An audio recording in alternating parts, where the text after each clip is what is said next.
In the name of God, the most compassionate, the merciful. Hello, everybody. I'm Dr. Tahir Ali Zamir, the Assistant Professor of Anatomical Sciences from Hamadan University of Medical Sciences, Iran. Let's see about the cardiovascular system part 2, which I want to start from the arteries. The main artery in the body is aorta. Aorta is started from the left ventricle, and it is like a cane by a line which is passed from the intervertebral disc from the between the fourth and fifth thoracic vertebra. Indeed, the line which separates the mediastinum superior from inferior, we can divide the aorta to three parts. The first one is the ascending aorta. The next one is arc, and the last one is the descending. So let's see. The ascending aorta is a part of the aorta which is started from the left ventricle to the line which separates the superior and inferior mediastinum from each other. In this portion, we can see two branches, one of them from left and another from right. These two branches are the branches for nourishing the heart, and their name is coronary arteries, as you see in the next slides. The next one is arc of aorta. But before, let's see the ascending aorta. It is the shape from above, and you can see the atrium. Here the atrium was removed, and you can see the valves here, and it is the right and left coronary arteries for nourishing all the elements of the heart, its own organ. These are just two branches from the ascending aorta, and we can't see any branches and any divisions from the ascending aorta. But after the ascending aorta, as you see, and the branches for the coronary arteries, let's see the arc. Arc of aorta is a part which we can see three divisions was ejected from here. One of them in the right side, and two others are located more than leftly. The first one is a brachiocephalic trunk. The brachiocephalic trunk, as you can understand from its name, is a trunk which its diameter is wider than the other, and for this reason we call it trunk. And its name guide you about the pathway of this artery, brachiocephalic. So it wants to go toward the cephal and the brachial part, so its name becomes brachiocephalic trunk. The next one is common carotid, left common carotid artery, the artery which wants to go toward the left side of the cervix and the left side of the face, so its name is common carotid left. But why we call it common carotid? Because after some seconds, after passing some ways, it becomes or it divides two portion. One of them goes toward the skull, and the other pass in the surface of the skull, as we see next. And the last one is left subclavian artery. Left subclavian artery is an artery which passes and goes away from the arch, and it goes toward the upper limb, left upper limb in fact. But it's a nice note, and it is the brachiocephalic, after passing some centimeters, divides two branches, and these two branches has the same adventure, has the same final way like the left common carotid and left subclavian too. So these two divisions name are right common carotid artery and right subclavian artery. So without considering this portion, I mean the brachiocephalic trunk, we can say in the right and left side of the body we have the same arteries by the same origin. I accept this part I told you, of course. But the common carotid is a branch from the arc of aorta. Here, after passing some centimeters, it divides two portion in two parts. One of them goes toward the surface of the skull, and we can see some branches which nourish out of the skull and in the face, which for this reason it becomes external carotid, because it's outside of the brain, I mean outside of the skull cavity or cranial cavity. And the next one is internal carotid. Internal carotid goes toward the cranial fossa and nourish any elements, I mean the meninx, the brains, and any part here in the skull. So by this reason, because it goes toward and enter to the cranial fossa, so we call it and name it internal carotid. So it is for the common carotid, also in the right side and left side, without considering the origin, which it is from the arc in the left side or from the brachiocephalic in the right side. But let's see about the subclavian, another branch from the arc or brachiocephalic also. The subclavian artery is an artery which, because it is a path from beneath the clavicle, so its name becomes subclavian. It means beneath the clavicle, and it goes toward the upper limb, also in the right limb and left limb by the right subclavian and left subclavian respectively, and nourishing the limbs, upper limbs. By considering the place of this artery, the name of this artery can be different and can be changed by this place.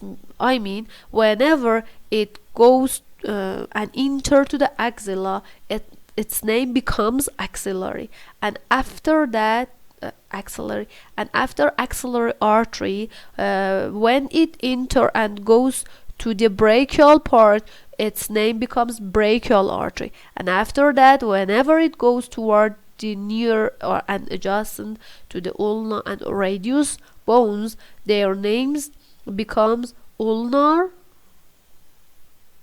and radial artery too. So it is the pathway for the subclavian and its branches.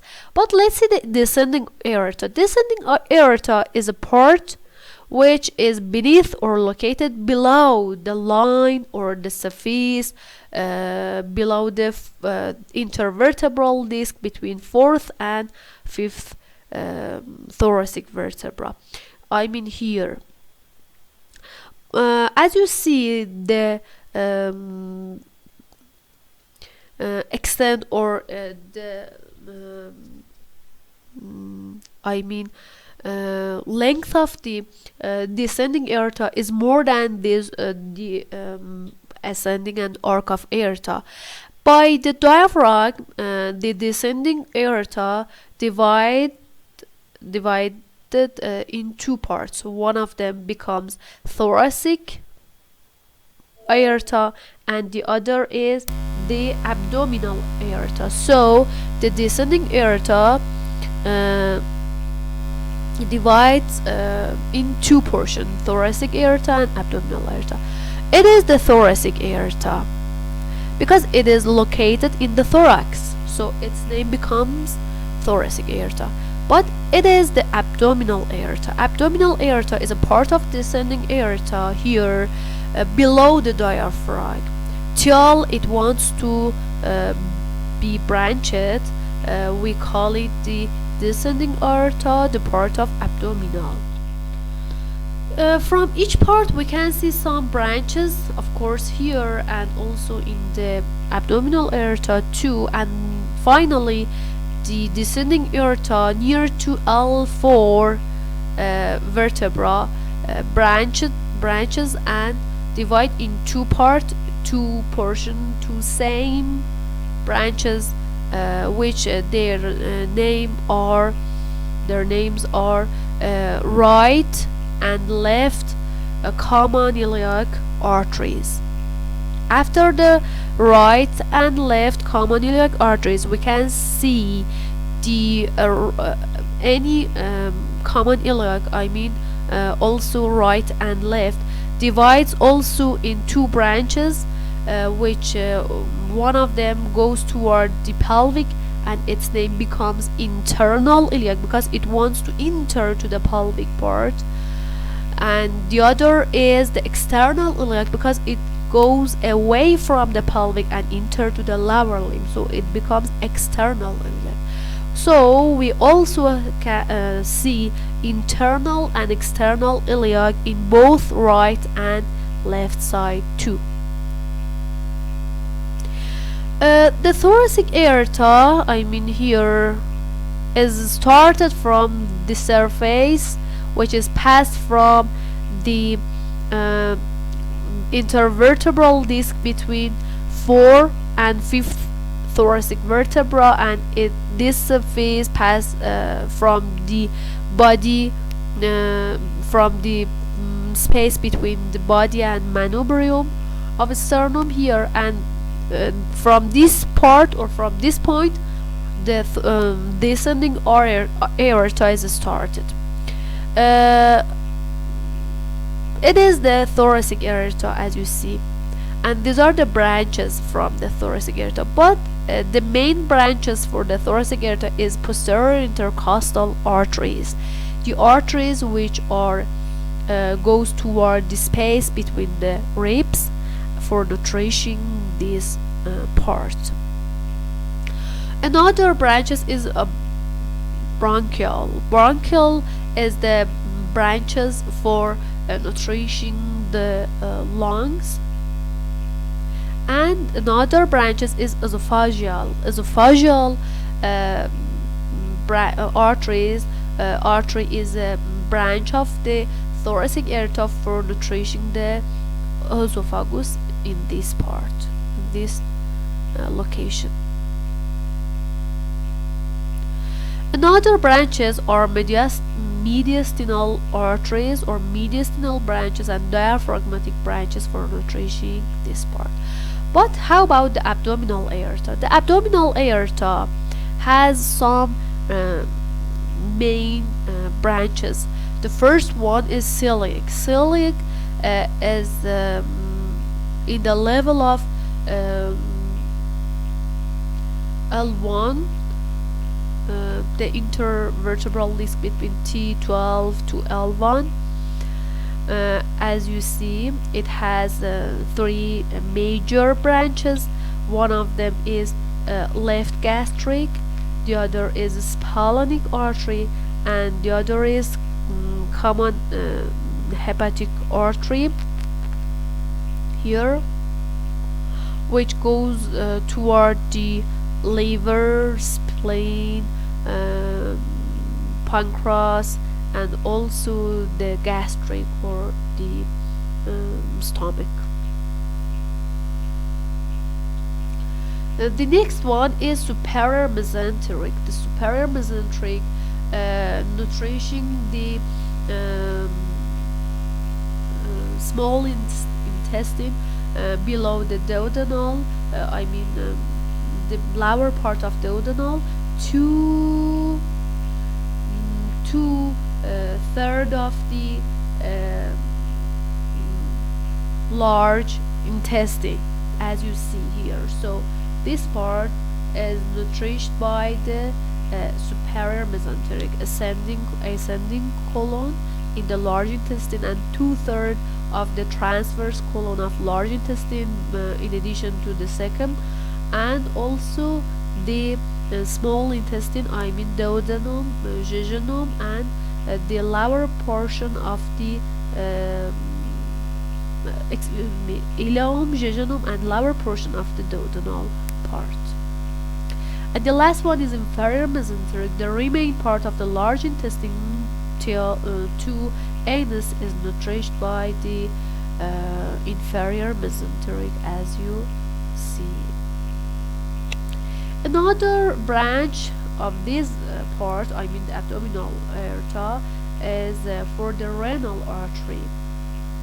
The renal artery goes toward the renal kidney, and because the descending aorta is located more than in the left side, a bit, not very major, but it is a bit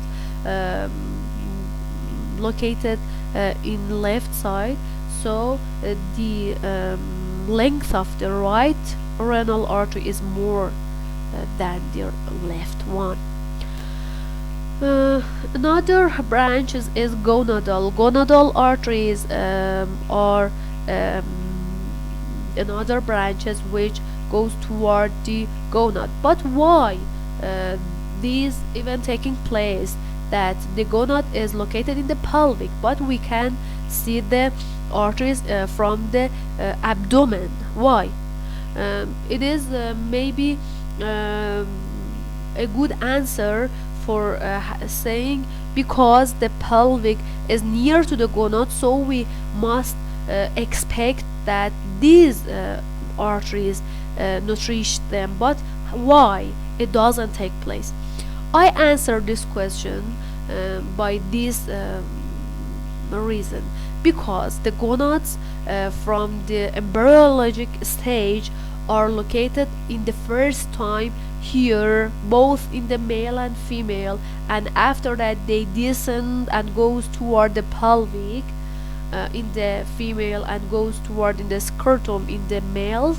So because they originate and make here from the first time, so the origin for nourishing them refers to the abdominal aorta, no, not the iliac.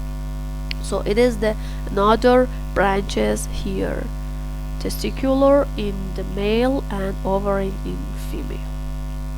And the last one, the common iliac artery, the terminal branches from the abdominal aorta, as I told you, internal and external iliac. The external iliac goes toward the lower limb, and whenever it goes from beneath the inguinal ligament, its name becomes the femoral. Femoral artery is an artery which nourishes all the compartments of the lower limb, in the thigh, in the knee, and the leg, and etc. Because the branches in the leg are originated from the femoral. So the external iliac artery becomes femoral. The femoral goes, and whenever it enters to the leg, it becomes two anterior tibial and posterior tibial, as you see. And after that, the anterior and posterior tibial have some divisions, terminal branches, which they are goes toward the borders of the foot, in in addition to the dorsum surface of the foot for anterior tibial, and the borders of the foot for posterior tibial, for nutrition and supplying them.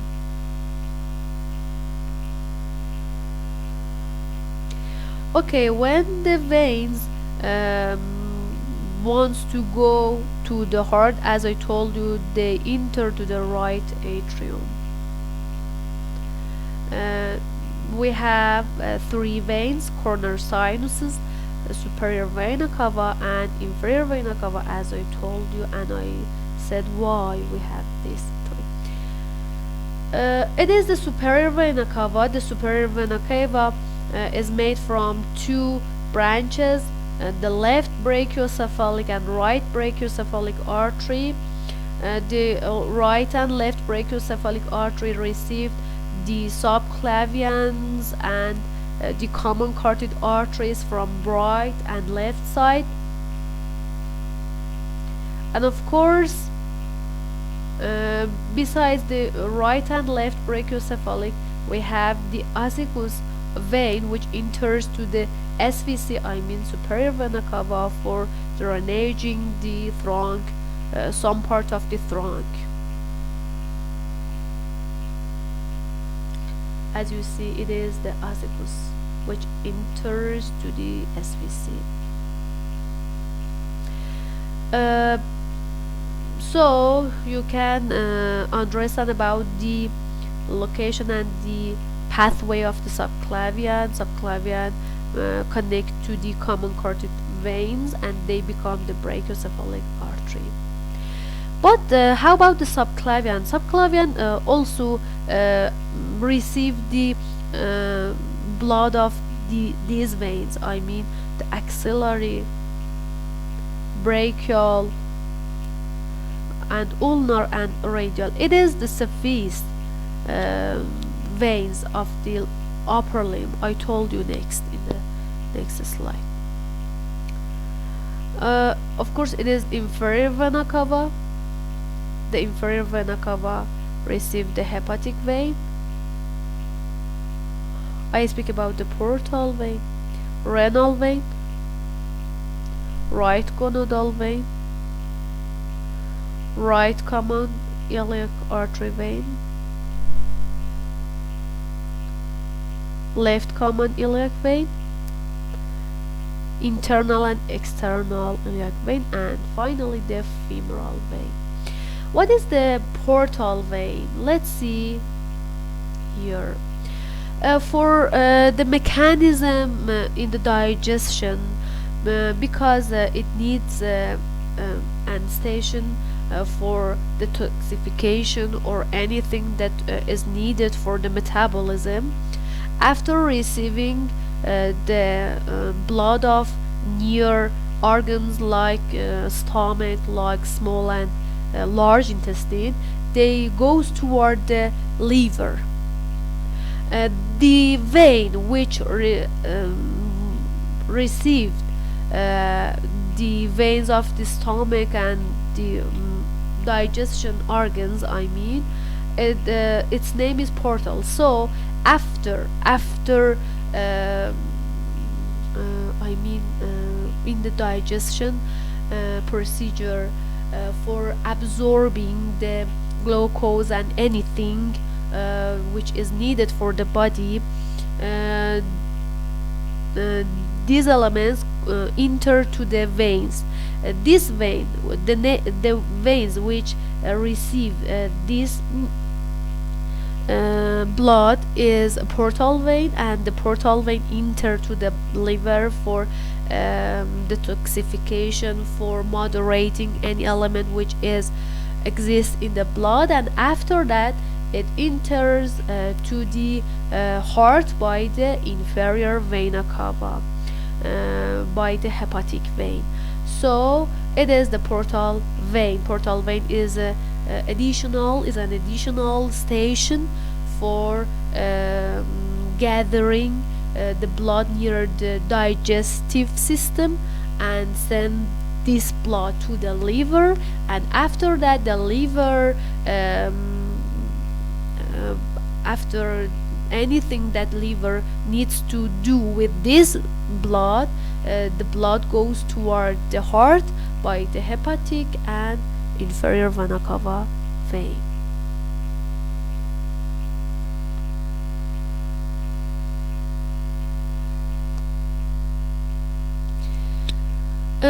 Finally, we have some superficial veins. First of all, I want to speak about the superficial veins of the upper limb.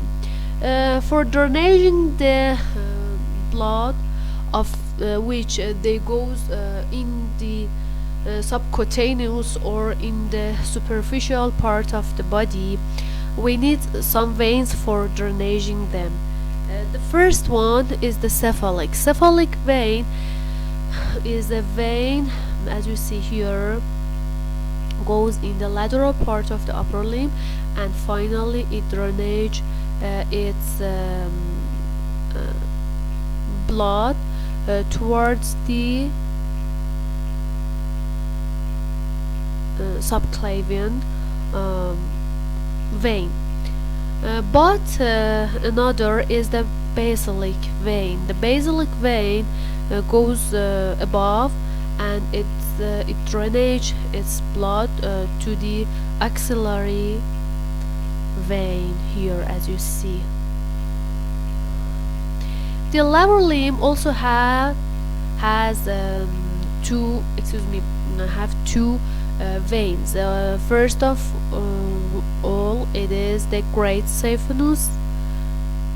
It starts from the medial border of the foot. It goes toward the femoral part, but before it goes anterior of the medial malleolus, posterior of the knee, and goes above, and finally it enters to the saphenous foramen, to the femoral vein. And the other is a small saphenous. As you see, it starts from lateral border of the foot. It goes from posterior margin of the lateral malleolus, and after that it enters to the popliteal vein, as you see.